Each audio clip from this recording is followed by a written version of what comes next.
Bria Valente is a talented singer featured on one of the 3 new discs from music icon Prince. Elixir is the first CD that kicks off this unique new set, which you can get at Prince's website, lotusflower.com. From the new project, here's some of the video for Every Time. Nice day.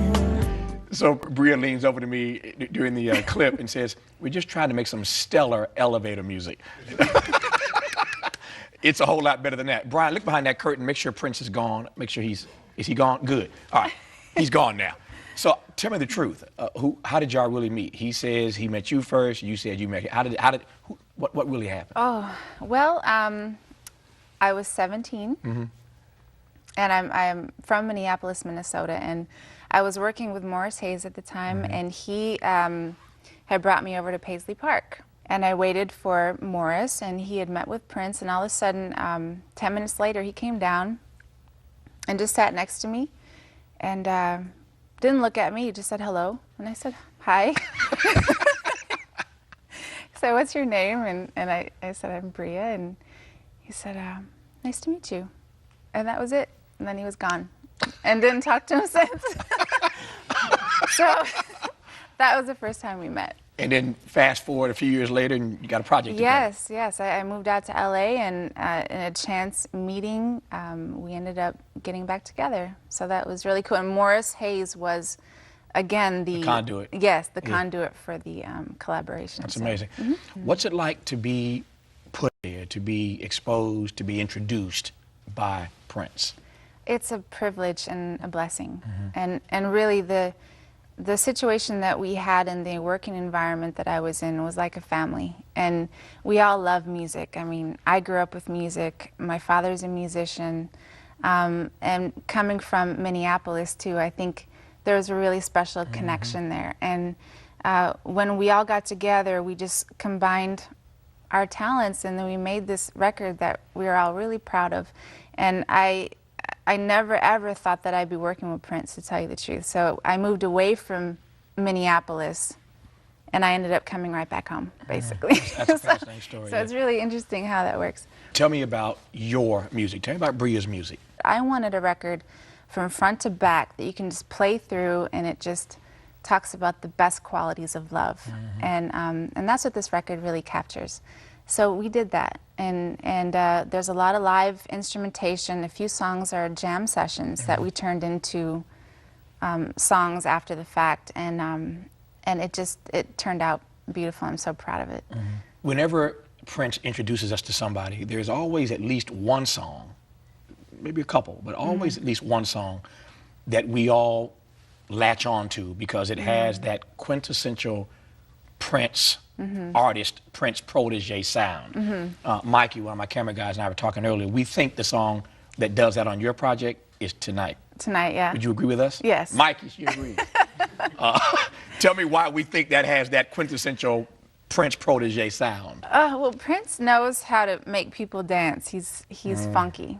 That's a nice way to put it. He knows how to make us dance. He does. Yeah. He has that quality, and I think that track is definitely something that brings that out. And you know, some people have compared it to Nasty Girl.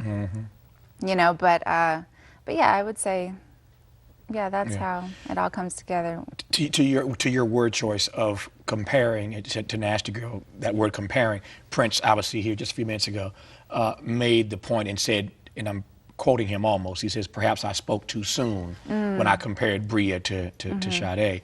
And he explained what he meant by that. I don't have to repeat that part. People just saw that a few minutes ago. But what do you make of the comparisons that others make between your music and whatever? Well, actually, this record kind of has a sound of its own. It's really hard to compare to anything else.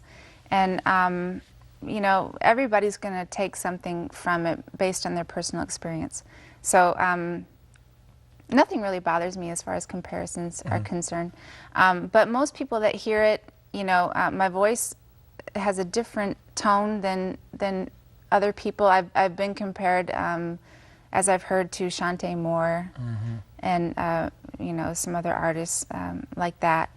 But it really does take on its own energy, and it has its own feeling in it. So tell me about the challenge that Prince gave you to create your own sound, to create your own lane, to do something that's not being done now. So he mentions that that was the challenge that he gave you if he was going to work with you. Tell me how you go about responding to that kind of a challenge.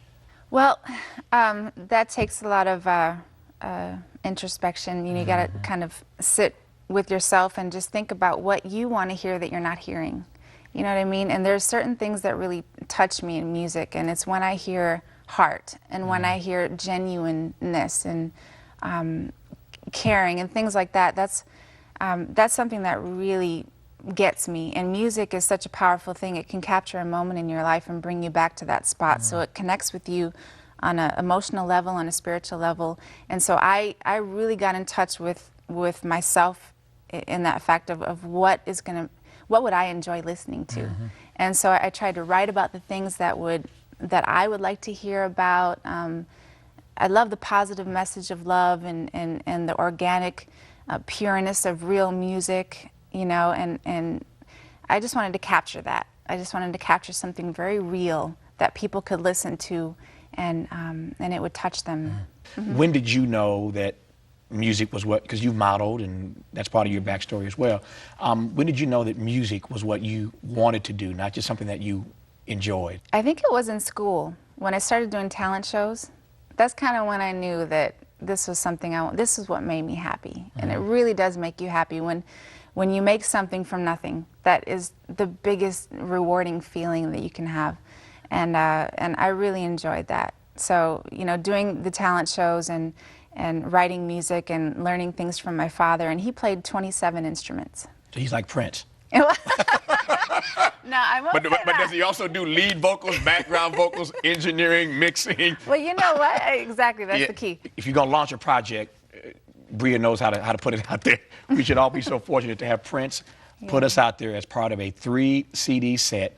Her name, Bria Valente, just learn it and get used to saying it because you're gonna hear it for years to come. Bria Valente is the name. The CD is called Elixir, part of Prince's new 3 CD set at lotusflower.com. Bria, nice to have you on. Oh, it's a pleasure. First to be time, here. but I hope it's not the last. I hope not to. Nice to see you. All right. That's our show for tonight. Catch me on the weekends on PRI, Public Radio International.